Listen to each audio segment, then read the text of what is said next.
welcome back. If you are looking for movie ideas to stream while staying safer at home, perhaps look to some iconic women for inspiration. Film critic Ryan J. joins us with his favorites. Hey, Ryan. Hey, how are you, Molly? I'm good. You look fantastic. Well, thanks. I wish I could say the same, and I don't see you right now. You look so I'm sure you look festive. fabulous. Let's talk about iconic women in movies. You better have Cher on your list, is all I have to say. Maybe. So talk about, because one of the themes for this that you want to talk about is gay icons and why these women have become gay icons. So can you explain that a little bit first?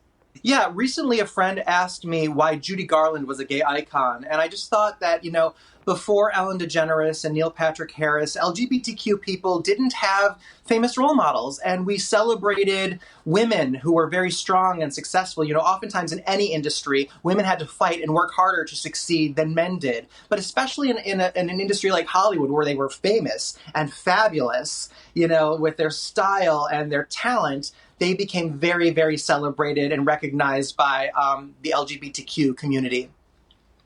What do you want to say about Dorothy? Because she's one of our favorites of all time. Right. Judy Garland really is probably the first or maybe the longest running gay icon in Hollywood history. And that's because I think when she played Dorothy in The Wizard of Oz, Dorothy was a character who, right off the bat, instantly accepted people for who they were, made friends with very queer, strange people without judging them. And I think the gay community really appreciated and identified with that. And the term friend of Dorothy even became known as code for gay. So you'd say, oh, he's a friend of Dorothy. She's a friend of Dorothy, back in the, eras where you wouldn't outright say someone was gay. I never heard that before, that friend of Dorothy thing. Neither. I think that's really interesting. Thanks for explaining it, Ryan, because I think a lot of people are familiar with women, strong women, who the gay community associates with and honors and reveres. So it's great to have that explanation. Let's highlight a few movies, and then you can talk about the iconic women in those movies, starting with Big Business, which is rated PG.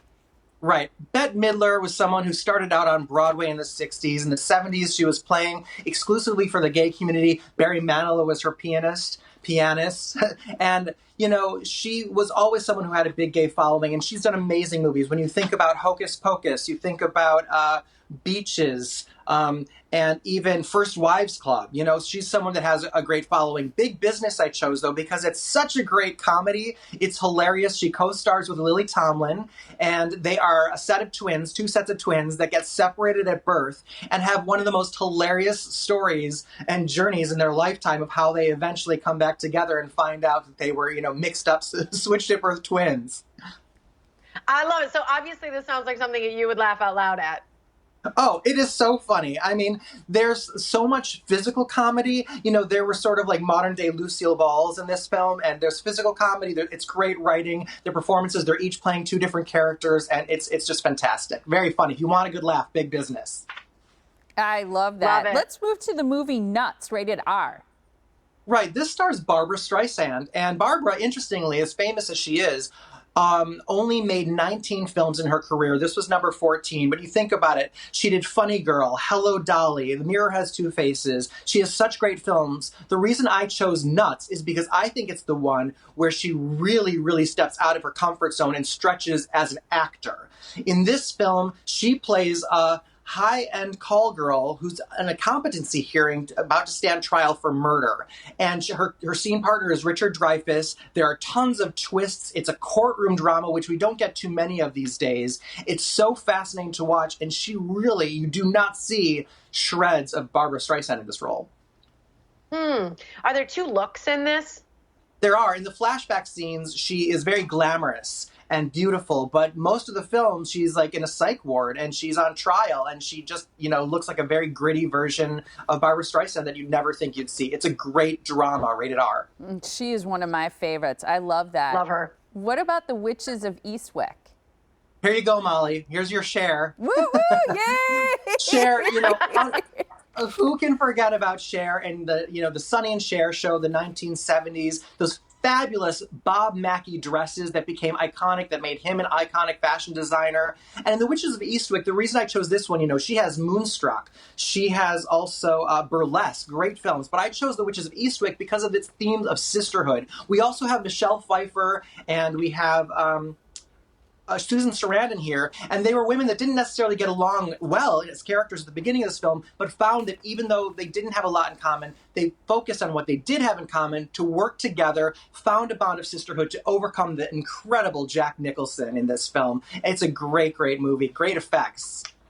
Love it. Look at him, right? All right, how about Evita, PG? That's your next one.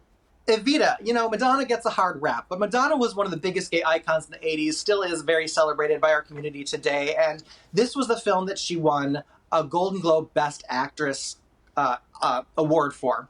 And this film, it's like, she had a bad rap always for not being a very talented actress. She was always a great singer, and her music career obviously is iconic, but the reason I chose Evita is because if she can't act, she certainly can pull off a 2-hour music video. And Evita is a fantastic Andrew Lloyd Webber musical, and this film adaptation is wonderful, and she's brilliant in it. Phenomenal. We just have a few seconds left, Ryan, if you talk just briefly about Straight Talk. Straight Talk I love. Dolly Parton, Steel Magnolias, 9 to 5. She wrote and performed the music in this. It's a romantic comedy. It's hilarious. I wish it had been adapted to a Broadway musical. Girl from a small town makes it big. She's an underdog. This movie will inspire you, delight you, and you will laugh. Straight Talk I highly recommend. Dolly Parton. Wow, nobody Love can do it. Dolly's been singing on Instagram every day, too, so you got to check her out on there. Absolutely. Way to go, Ryan. Thank you so much. I love that rundown. Thanks, Ryan. And you can like Ryan J on Facebook, follow him on Instagram and Twitter, and for full movie reviews, be sure to check out his website. It's ryanjreviews.com.